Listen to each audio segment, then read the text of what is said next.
Šodien pie mums uz pēcoperācijas kontroli un šuvas izņemšanu atnāca pacients, kuram pirms 2 nedēļām mēs veicām 2 līmeņu kakla daļas mikrodiskektomiju ar mākslīgā diska implantu ievietošanu.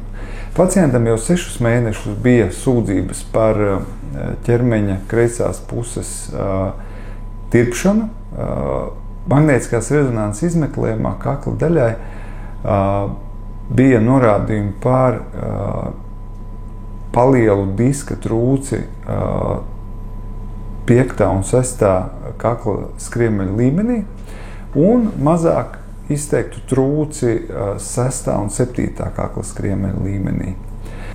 Šajā izmeklējumā nebija norādījumu uz tā saucamo mielopātiju, jeb perēkļa muguras smadzenēs, kas var rasties sakarā ar muguras smadzeņu nospiedumu. Sakarā ar aizdomām, ka viņam varētu būt jau sākotnēja mielopātija, pacients tika nosūtīts uz VCA neiroklīniku pie doktora Mednieka, tā saucamā SEP izmeklējuma, jeb sensoro izsaukto potenciālu izmeklējuma veikšanai. Šajā izmeklējumā pacientam tika pierādītas izmaiņas, kuras varētu rasties sakarā ar lielo diska trūci kakla daļā. Globāli viņam muguras smadzeņu nospiedums bija, bet tad, kad mēs redzam jau magnētiskajā rezonansē muguras smadzenēs izmaiņas un kopumā jau ir pa vēlu, ja? Jau lietas ir notikušas. Ja?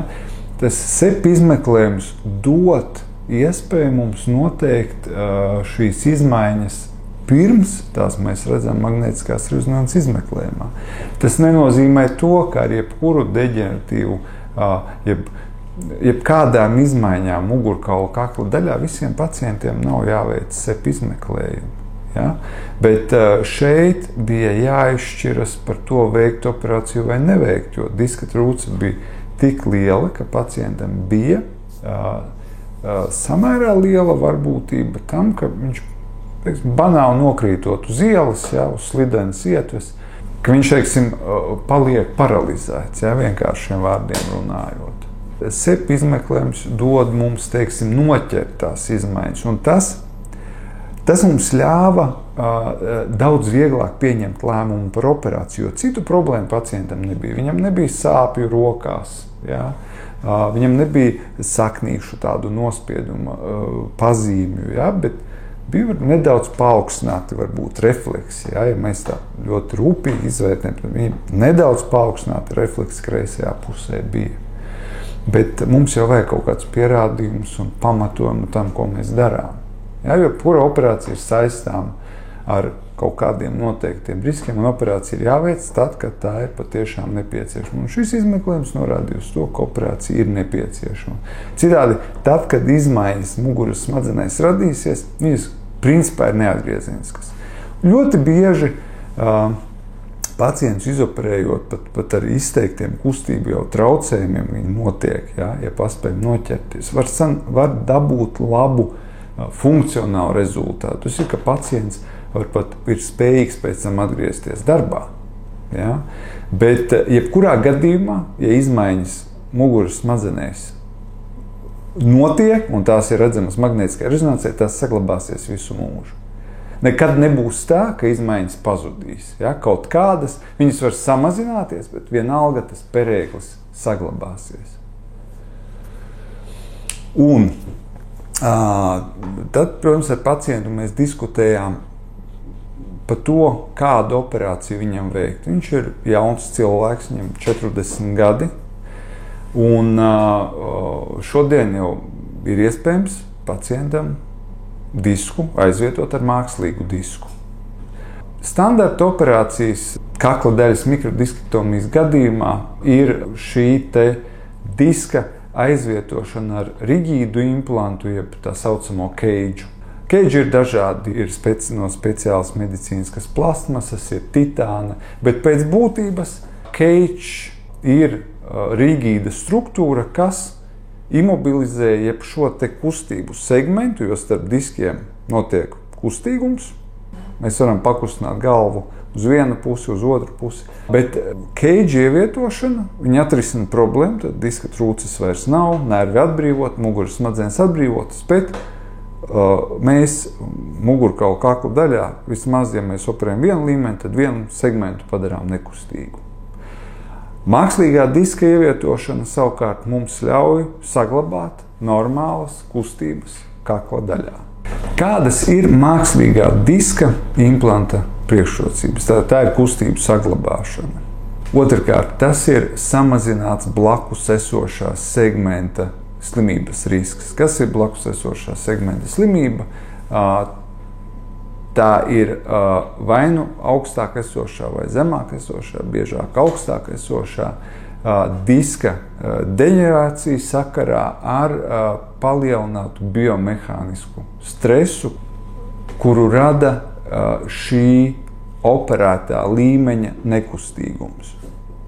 Nākamais, kas jāpiemina, ka dažreiz ķirurgi pielietojot operācijās keidža implantus izvēlas arī papildus nostiprināt mugurkaulu ar plāksni no priekšpuses. Tas pielietojot mākslīgā diska implantus nav nepieciešams. Protams, var arī tas ir atkarīgs no ķirurga izvēles kādā konkrētā gadījumā, jo keidža implantus arī var ievietot bez plāksnes skrūvēšanas. Nākamais, pēc šīm mākslīgā diska ievietošanas operācijām noteikti ir ātrāka izveseļošanās, un šiem pacientiem ir mazāk sprandas sāpju. Un ir samazināts atkārtot operāciju risks. Keidža implanti jeb rigīdu implantu pielietošana arī ir izvēles metode, un tā nebūtu nav nepareiza. Tad ļoti labi, ka mums ir no kā mūsdienās izvēlēties. Kad ir labāk izvēlēties keidža implantus? Tas ir ļoti izteiktas deģeneratīvas izmaiņas, izteikts mugurkaula kanāla sašaurinājums sakarā ar šīm izmaiņām. Tas ir izteikts fasešu jeb mugurkaula locītavu osteoartrīts, izteikta nestabilitāte kakla daļā vai arī kakla daļas deformācijas. Mākslīgā diska implants ir labāka izvēle gados jauniem pacientiem, kuriem nav nepieciešama operācija vairāk nekā 2 līmeņos, un pacientiem, kuriem nav obligāti nepieciešama mugurkaula fiksācija.